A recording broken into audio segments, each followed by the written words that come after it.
The inverted hammer, as you would expect, is simply an upside down hammer pattern.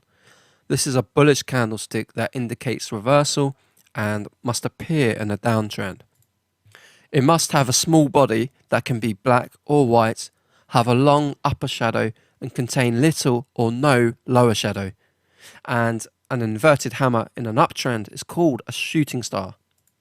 So this candle pattern is said to be a reversal buy indicator in a downtrend because it shows that buyers have started to come in. They haven't been able to take control yet, but they are there, so momentum in the downward trend could be slowing. Generally, the inverted hammer must have a candle length that is more than twice as large as the body, and the upper shadow should be more than 2/3 of the total candle length. Here's an example of an inverted hammer in Halliburton, HAL. So we have the inverted hammer written down in code so we can test the pattern on our watch list of markets. So in this case, we're going to go long on the close of the inverted hammer and we're going to hold the trade for 1, 3, 5 or 10 days. First, we'll test the pattern on a watch list of 21 different markets, and then we will test on a watch list of 100 individual US stocks.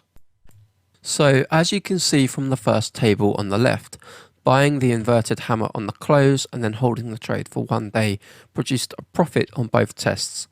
We got an average profit of 0.17% across our 21 markets with a win rate of 56% and an average profit of 0.25% across our S&P 100 stocks with a win rate of 55%.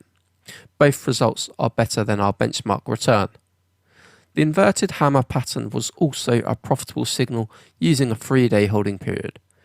Buying the inverted hammer and holding for 3 days produced an average profit of 0.18% with a win rate of 54% on our 21 markets and an average gain of 0.65% in stocks with a win rate of 56%.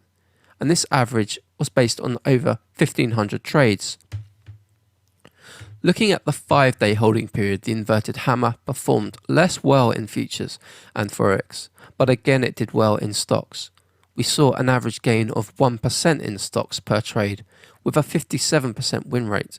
This compares to the benchmark average return of 0.18% for a 5-day holding period. Lastly, the inverted hammer also did well with a 10-day holding period. We saw an average gain of 0.44% in our 21 markets with a win rate of 54% and an average gain of 1.21% in stocks with a good win rate of 60%. Overall, these results are actually pretty good.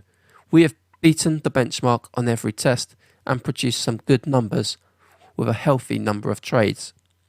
The results suggest that the inverted hammer really might be a good buy signal. Even after commissions, there should be enough profit left over. The nice thing is that the average profit is consistent across all the tests, and it only gets stronger when the holding period is increased, and the win percentage is also strong. So the inverted hammer might just be a good pattern to look out for.